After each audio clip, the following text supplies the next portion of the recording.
happens when a far-left mayor loses his own budget vote by a landslide, watches his own allies turn against him, and then goes on a podcast to rant about President Trump trying to refight the Civil War? Well, you're about to find out. You're about to see what happens when a far-left mayor comes head-to-head with reality in what's nothing less than a political implosion where even his own party has begun to abandon him. You are not going to want to miss this train wreck. Hey gang, it's me, Dr. Steve, your Patriot Professor, enjoying yet another wonderful day in the glorious golden age that you made possible back on November the 5th. So if you want a front row seat on how you continue to change the world in ways you never even imagined, make sure to smack that bell and subscribe button. Chicago is imploding. The ultra-leftist mayor, Brandon Johnson, just suffered the most humiliating defeat of his pathetic political career. The city council just obliterated his budget plan by a vote of more than 2-1. It was a 25-10 vote. I mean, we did a video a few days back featuring the massive shock, the bombshell that hit homeowners throughout the city who found over the weekend that their property tax bills more than doubled. I mean, it was stunning. Some Chicago homeowners found that their property taxes increased upwards of 130%, literally overnight. And these were primarily black and brown neighborhoods. We're not talking your ultra wealthy. They were lifelong citizens of the city, middle-class neighborhoods who suddenly realized to their shock, to their horror, that they are the ones this mayor is tapping to pay for all the socialist giveaways that he campaigned on. Well, needless to say, small businesses aren't waiting around to find out what their taxes are going to look like. They've been fleeing the city in droves. 80 of Chicago's 98 neighborhoods, that's 8 in 10, lost at least 10% of their business in the last 10 years. The Magnificent Mile, the very posh area on the near north side, was hit the worst. It lost 50% of its businesses in that same time period. I mean, you can't have a functioning city without a thriving business sector. There's no way around that. When businesses leave, I mean, think about what they take with them, right? When businesses leave, they take corporate tax revenue with them. They take jobs with them and thus income tax revenue. They leave behind abandoned commercial property, right? They leave behind reduced consumer spending and a shrinking local economy, which constricts economic development as a whole. That lowers the quality of life for everyone. Like, for example, the quality of education reduces, which means no one wants to move their families there, which means the neighborhood itself begins to shrink and contract. When businesses leave an area, the economic consequences cascade throughout multiple layers, not just of the local economy, but the society as a whole. That is what is happening at a macro level to Chicago. And so the city council, to their credit, is rebelling against this feckless mayor. So if you don't know, here's what Johnson wanted. He wanted 20 new taxes and fees. Not one, not two. He wanted 20. We're talking boat taxes, food license assistant taxes, software taxes, rideshare fees, garbage-related fees, a safety surcharge, and the big one, a head tax that charges companies just for having employees. The budget has no revenue plan.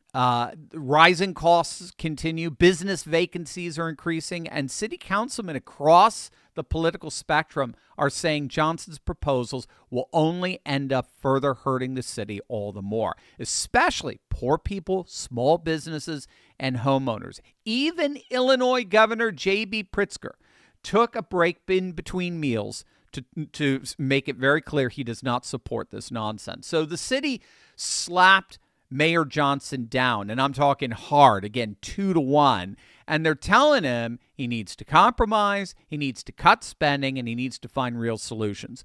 But instead of taking responsibility, which, of course, leftists never do, Mayor Johnson went on a podcast and said something so deranged that even his supporters had to do a double take. So we know that the intentional attacks that are coming from the Trump administration and the extreme right in this country has very much been what I call is it's an attempt to relitigate the Civil War. Right. They have not accepted the results that the North actually won.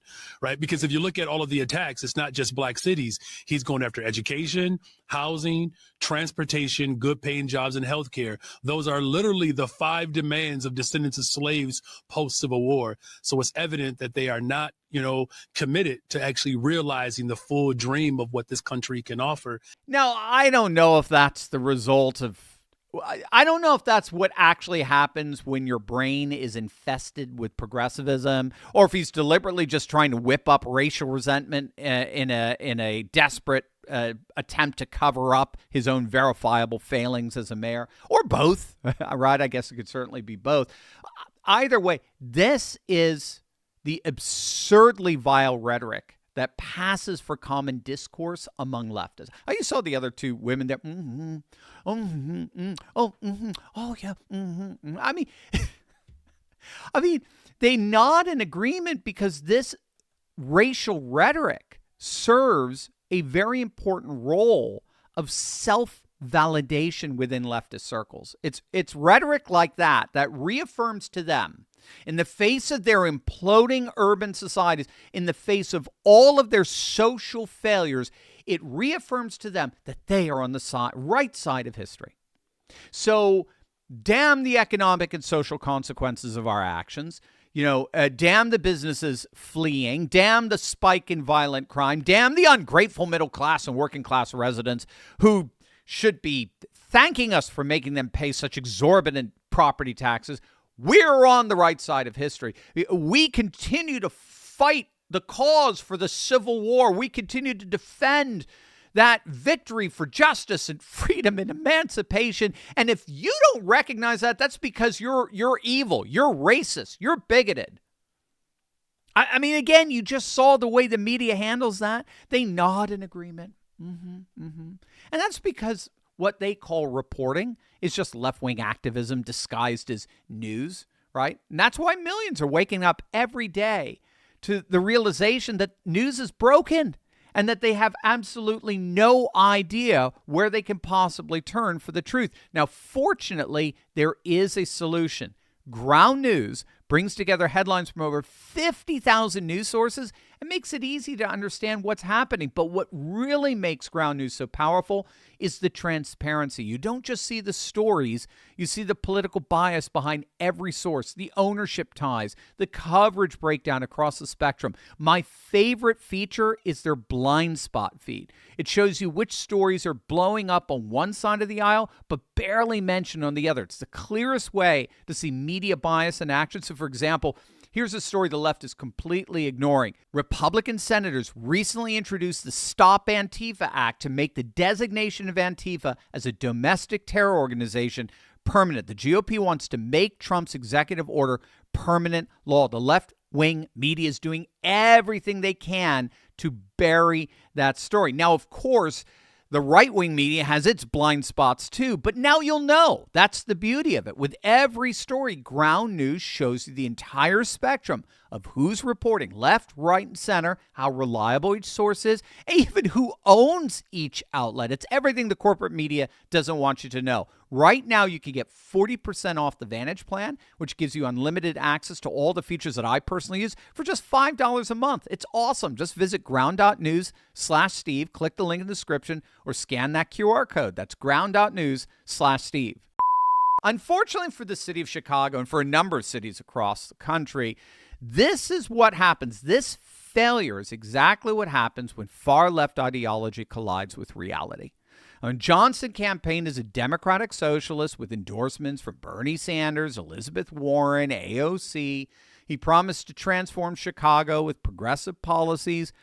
But the second those policies face implementation, they collapse under their own weight. Businesses threaten to leave, homeowners revolt, city council members flee, and the mayor has no answer except to compare law enforcement to freaking slavery. What we're seeing here is a playbook derived from something that's technically known as municipal socialism, okay? Municipal socialism. That's a governing philosophy that's consistently failed across multiple jurisdictions and time periods, and the data is both undeniable and devastating. Socialist-style municipal programs show a near 80% failure rate within 5 years. That according to urban policy research from the Manhattan Institute. These are policies that have bankrupted municipalities from Detroit to Stockton, from Philly to Chicago, and most recently, Kansas City. You may have seen this, but a government-run grocery store in Kansas City recently had to close because of a combination of inordinately high operating costs from safety concerns, theft, and difficulty maintaining inventory despite millions, and we're talking millions of taxpayer dollar funding. It's clear this Sunfresh at 31st and Prospect is struggling. This is the first section people see when they come in. There's barely any produce. A lot of the coolers and shelves around the store look the same way. That's what a government-run Kansas City supermarket looks like. And of course, the fact that it's just officially shut down after sucking up nearly $30 million in tax revenue is a perfect microcosm of what municipal socialism does to cities as a whole at a macro level. Municipal socialism is a recipe for guaranteed financial and social disaster. But that's exactly what we're seeing in more and more of our nation's cities. Our cities are leftist hellholes. Republicans abandoned them years ago. And like what we talked about yesterday in our video on Dearborn and Hamtramck, Michigan, and the anti-Muslim protests there, the Detroitification of our cities are creating our own American versions of Mogadishu. And that's creating ripe social conditions, ironically, for a kind of Muslim takeover. That's exactly what we're seeing happening in our cities. And I don't mean that in a pejorative way. It's just a fact. It's very organic.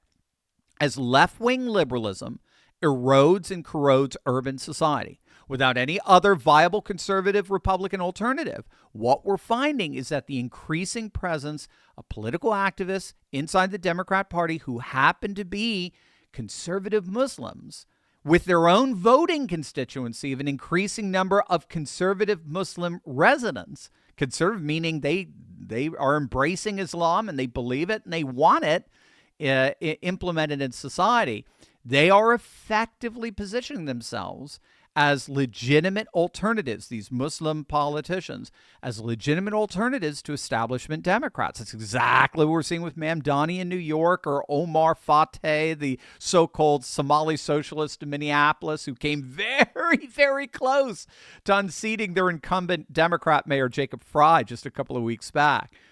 Now they're cloaking themselves in this municipal socialism.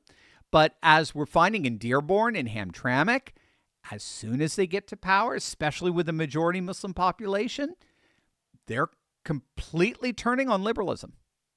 They're banning LGBT curriculum in their schools. They're taking down the pride flag in all their public places. So it's a fascinating thing. Once they come to power, the first victim, ironically, is left-wing liberalism. Regardless, Chicago and our cities across the country deserve better than this. The city is facing real problems that require real solutions, not historical revisionism and racial division. Chicago's budget deadline is coming up fast, just in a couple of weeks.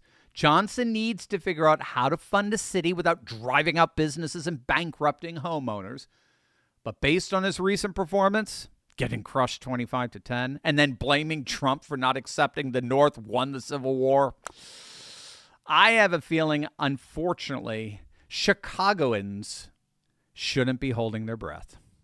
If you want quick, powerful moments from my daily show, stories of revival, victory, and renewal that'll fire you up each and every day, you're going to love Turley Clips. They're short, punchy, and packed with encouragement. Perfect for your morning coffee, your drive to work, or any quick break anytime you need a boost of hope. Don't miss a single moment. Subscribe to Turley Clips right now, and let's keep building this new conservative age together.